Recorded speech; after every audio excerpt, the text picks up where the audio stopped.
Hello and welcome back.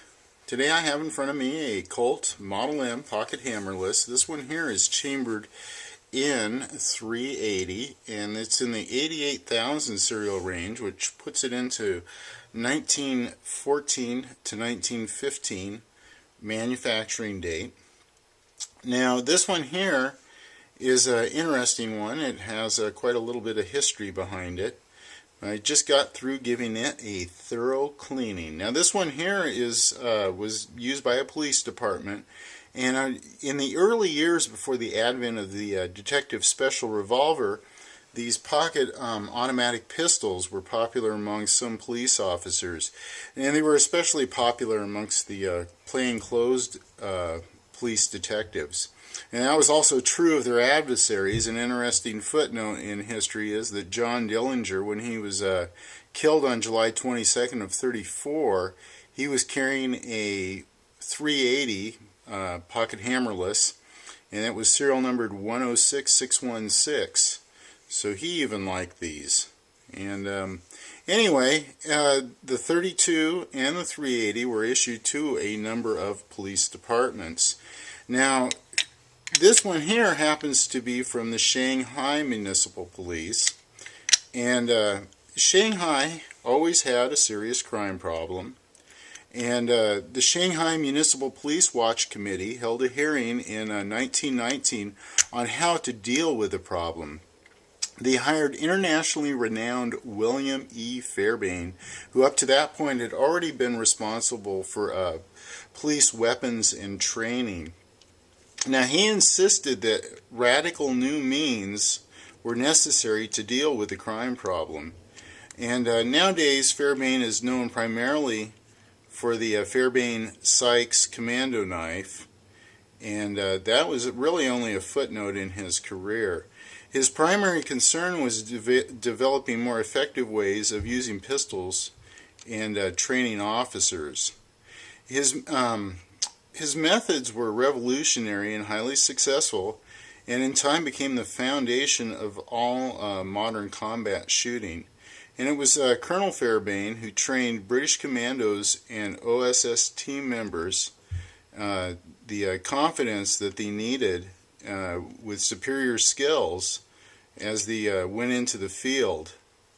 And it was not until after World War II that his methods in pistol shooting were significantly changed. Now, he chose the 380 and the 45 Colt autos as basic weapons, and shipments of the 45s began as early as 1919. I'm having trouble with this screw here. It's been messed up over the years, gouged from using the wrong screwdrivers on it, and it's so rounded over it's virtually impossible to get this tight without being really patient. So anyway, the Chinese officers really ended up having a hard time with the 45s because they were it's a bigger frame, and it was they had smaller hands, and it was basically just, it wasn't a good fit for them.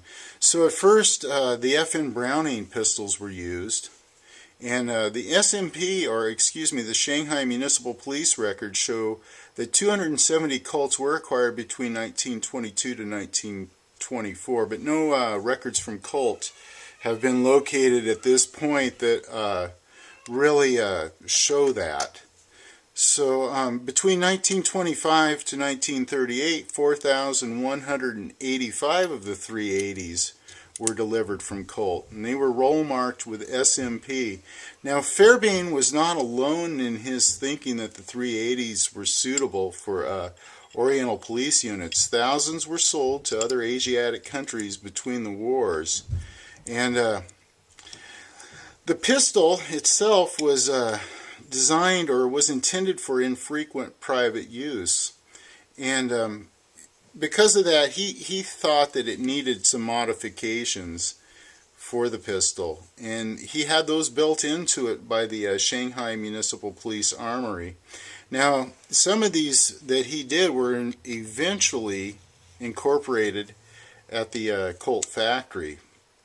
So here, before I put this slide on, this one I think is old enough that it wouldn't have had one to begin with, but of course it wouldn't have. Anyway, the Tansley magazine safety and components were removed either at the Shanghai Armory or at Colt, and they took those out so that the pistol wouldn't be rendered inoperable during magazine changes, and there's probably a good reason for that. Can you imagine being in a firefight knowing you're getting low on ammunition, going for a mag change, having to fire but not being able to? Anyway, so one of the other changes that they had for these were these all had lanyard loops too. This staple shaped lanyard loop located on the left hand side of the frame, and pictures always show the police wearing those with the lanyard attached, and probably for good reason. So anyway, and because of a number of officers were killed because they couldn't get this safety off quick enough, they installed a screw right here in this little radius part where it goes up to the frame. I don't know if you're going to be able to see it. I'll try to move it around a little bit. But there's a screw in here, so this is completely inoperable. There's absolutely no way to install that safety. But they felt that because of the grip safety, this gun would be safe in the hands of well-trained officers. So there's a couple of the little changes. Now, there was another thing too that was done, and there's a leaf spring that's in this key shape that's installed here in the side of the slide, and what that does is, as the slide approaches maximum recoil, it shoves the barrel over slightly so that the ejector works. Now that is a problem that Colt probably knew about. Now Shanghai Municipal Police sent a strictly confidential letter to Colt notifying them of this problem. Now they went ahead and they were able to correct it, and you'll see some of the later Model M stamped Pocket 380s that were taken, and they corrected the ejector by simply shaving this in here down so it would catch those bullet casings and eject them properly. Now let's see if one of the other big changes, or one of the other things they did to these that I found very interesting, is you can see there's the view holes for your cartridges in here.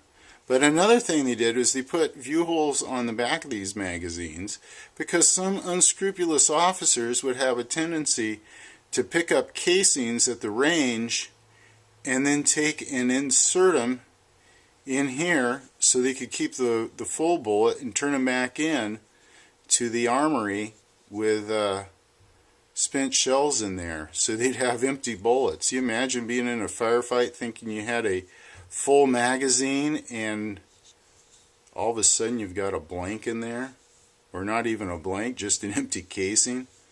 How awful. Anyway, so there's some of the changes that were done. Oh, and although this pistol doesn't show it, there were some pistols with an auxiliary grip that was on these, and it was on the back here, and it was a little bit higher, and that would give the gloved officers, because most of them wore gloves, a better purchase on the on the slide to be able to cock it if they had to. So those were some of the changes that the Shanghai Municipal Police did with these. And I don't know if you're going to be able to see it or not. Probably not in this light. It's really small, but it says Shanghai Municipal Police right here on the side with number 42 stamped into it. So another interesting Colt Model M chambered in 380. A very interesting footnote to history there. And if some of these pistols could talk, boy, the stories they could tell. Anyway, I hope you enjoyed the video. Thanks for tuning in and watching. Have a good day.